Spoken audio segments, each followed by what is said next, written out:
আসসালামু আলাইকুম। আমি এখন দাঁড়িয়ে আছি একটি কাঠের ব্রিজের নিচে। এই যে দেখতে পাচ্ছেন এই হচ্ছে ব্রিজ, কাঠের ব্রিজ।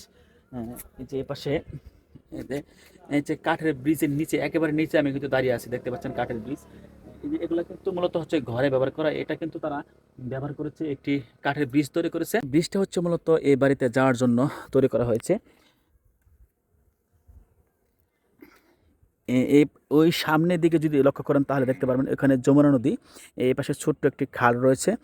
যখন বর্ষার মৌসুমে ভরপুর পানি থাকে তখন কিন্তু আসলে সবসময় নৌকা ব্যবহার করা যায় না। এই জন্য কিন্তু এই ব্রিজটা তৈরি করা হয়েছে। দেখতে পাচ্ছেন এই যে কাঠের ব্রিজ। এখন কিন্তু এখান দিয়ে নিচ দিয়েও তারা যেতে পারে, যেহেতু সিঁড়ি আছে। এটা কিন্তু অনেক নিচু একটি জায়গা। যখন বর্ষার মৌসুমে পানি আসে তখন কিন্তু এই পানিগুলা দেখা যায় যে ওই আপনারা দেখতে পাচ্ছেন ওই পর্যন্ত রাস্তার কিনার ঘেঁষে পানি ওঠে। তখন কিন্তু অনেক সময় দেখা যায় বাড়িতে পানি ওঠে।